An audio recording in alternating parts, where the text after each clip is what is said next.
Hello and welcome back to another Giant Slayer TFT ranked meta video. Our analysts are here to go through the 10-14 meta for each stage of the game. This patch overall has been quite polarizing as it brought a lot of balance changes that changed the meta quite drastically. Regardless of whether the meta is good or not, we're here to break it down so you can have a few more days of climbing before the new patch hits. So let's get into it and jump on in, starting with the early game. But before we begin, please don't forget to click the links in our description. Give your support to everyone who helped make this video happen. We host many TFT tournaments with plenty of exciting content to come, so be sure to also follow our Giant Slayer TFT social media pages. Alright folks, let's get back to the video, and to start it off, we've got the early game beginning with items. Up first is the beginning carousel for which components to prioritize. As the meta developed, it became clear that there are two key components above the rest, and those are sword and tier. Swords are made into several useful items, most of which are for physical damage carries like Shaco and Jin. Those items are usually Infinity Edge, Deathblade, and Bloodthirster.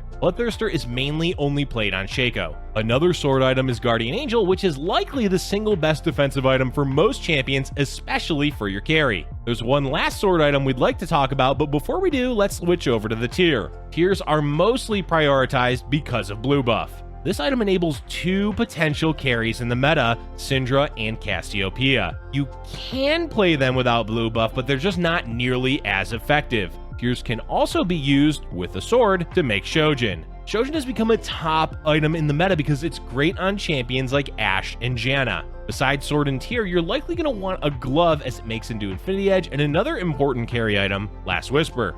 Last Whisper is immensely useful given the meta currently favors armor-heavy frontlines. Bows and rods aren't as high of a priority as glove, but they're not a bad choice if it's what you're left with. Lastly, we have belt and cloak. Belt is actually not bad right now purely because of Warmogs. Put a Warmogs on a protector, specifically Jarvan, and you're good to go. Cloak, unfortunately, is not doing so hot right now and is on the bottom of the list of components to grab. Now we can move on to champions and traits for the early game. As usual, this should be prefaced by saying your overall goal is to play your strongest board, which means you want to 2-star your champions. Playing for a specific champion or traits can be okay, but if you're presented with other options that can be upgraded, you're better off going for those. The priority being 2-starring at least 2 of your units, and then play for either traits or specific champions. For traits, you can grab typical things like early Rebels or Cybernetics, but it's really more about the champions, more so than anything. Jarvan with a carry and a second protector is one of the best openings you can get, assuming you're able to 2-star him.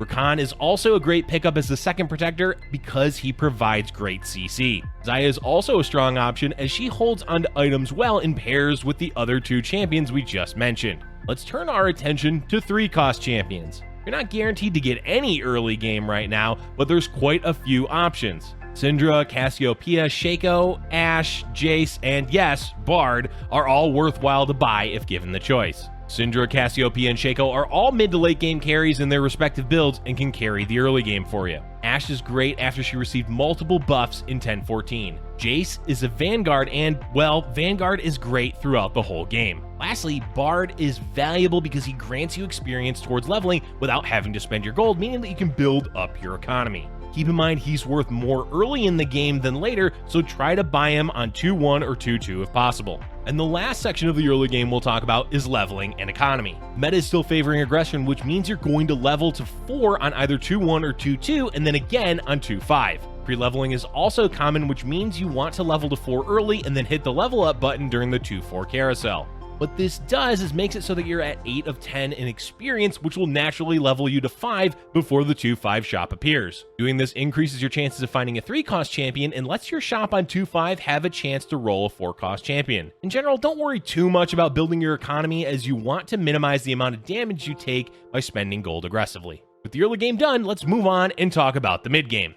Overall, your goal for the mid game is to make it to level 7 by 4-1. At that point, you'll decide either to roll or continue leveling towards 8. But before we touch on that part of the game, let's talk instead about level 6. The standard timing for level 6 will usually be on 3-2. Doing it earlier on 3-1 is fine if you're win streaking and want to push your advantage to keep the win streak going. It's also possible to delay going to level 6 if you're close to 50 gold, but be careful doing this as you're more likely to lose health. Lastly, for level 6, you can roll if you're close to a few upgrades, specifically if you're able to hit a 2-star 3-cost champion. Otherwise, you're better off waiting till level 7. Speaking of level 7, this is where you will either roll or continue leveling. Rolling is the current standard for the meta because it helps stabilize your board, which means you'll lose less health throughout stage 4. Stabilizing in this instance means finding your primary carry, usually 2-starring them, and filling in the rest of your composition. If you're hitting level 7 with a good economy, above 50 health, and a strong enough board, you can fast 8 on 4-3. Overall, it's risky if you haven't been win streaking most of the game, but the benefit of hitting legendary champions can often outweigh the risk. As we said, it's more common to roll at level 7, so prioritize doing that most games and level to 8 later, usually by 5-1. Alright, now we've talked about leveling and rolling. What compositions should you be looking for? The current meta is flexible, meaning you can have a different build for every game. The important part is having a strong carry with traits to support them. There are 5 main traits you will play a mix of each game, with a few outliers. Those 5 traits are Darkstar, Protector, Star Guardian, Vanguard, and Mystic. Darkstar are by far the most common, as you can build several compositions from 2 to 6 Darkstar because Jhin, Shaco, and Xerath are all viable carries. Protectors and Vanguards are both top traits because they provide a strong frontline. While Vanguard is generally more flexible to play, Protectors are dominating because of Jarvan even after he was hotfixed. Either way, you'll want to play one of these 2 traits as your frontline in most games.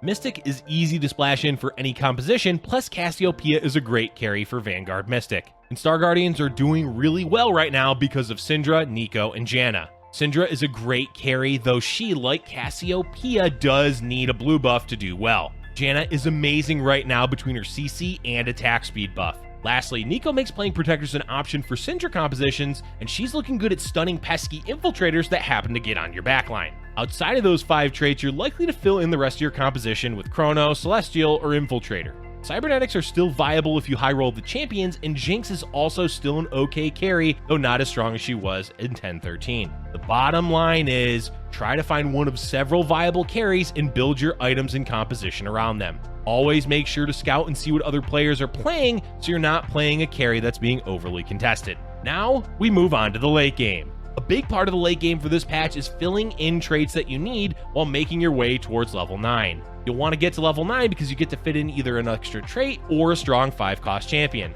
Timing for level 9 is far too varied to say when you should look to do it because it's entirely dependent upon your economy and health. It should definitely be pointed out though that if you're on low health, you need to spend your gold, either by rolling to hit upgrades or leveling if you have something useful to put in. Commonly played champions late game are Janna, Thresh, Fizz, Echo, and Lulu. This means that traits you're generally going to add in are Chrono, Infiltrator, Celestial, or Mystic. Thresh still has the highest late game value because you can pull in additional champions from your bench. Overall, you have 3 things to worry about in the late game. The most important thing is scouting and positioning, as they change the outcome of fights the most. The second late game goal is getting to level 9. Lastly, you want to stabilize your board by hitting upgrades, particularly for your high cost champions. A lot of the late game, besides scouting and positioning, is really dependent upon economy and health, which varies greatly from game to game.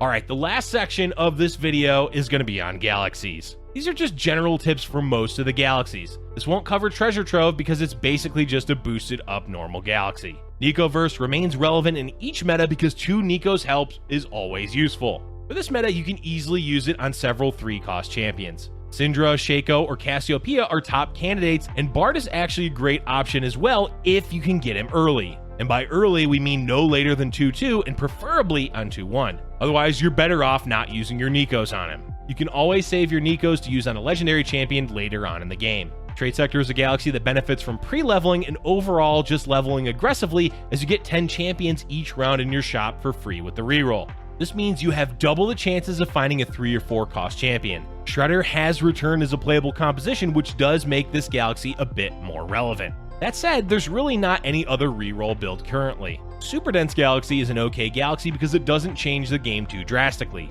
It enables you to have your composition on earlier if it requires 8 units. But primarily you're going to see most of the usefulness from it in the late game, where you can toss in an extra champion. This means that you can either play a splash trait, increase another one of your traits, or simply just beef up your board. Star Cluster has managed to become even more annoying this patch because of how strong 3-cost champions are. Luckily, they can't show up on the 2-4 carousel. That said, you do want to play whatever 2-cost unit you get on that carousel and try to minimize the damage taken throughout the end of Stage 2 and early Stage 3. Selling it often means you're going to be weaker than the other players and end up taking a lot of damage. Galactic Armory is another galaxy a majority of players are not that fond of. The main reason is that the starting items dictate the path players want to go, and most of the time the majority of the lobby will be looking to play the same thing. That said, a piece of advice for this galaxy is don't get baited by the starting 2 items. Scout and see how many other players want to go whatever is good for the starting items. There is some overlap in contesting champions because there's far more 3-cost champions available than 4. That said, scout, see what other players are looking to play, and either look to counter them or just go a completely different build. Let the components that drop from the PvE rounds dictate your build, not the starting 2 items from the galaxy. Binary Star remains fantastic for cybernetics. Snipers are also not bad with it because Jin really just wants a Last Whisper to do well. Most other builds suffer from this galaxy, specifically Syndra may not do as well from being able to only get a defensive item or damage item along with the blue buff. Dwarf Planet is the newest galaxy and it came at a perfect time for Jarvan to be relevant in the meta. Because the board is smaller, he's more likely to buff your entire team. As for other things to play here, it may be best to avoid backline carries like snipers. Syndra can still work, you just have to make sure that she's super protected.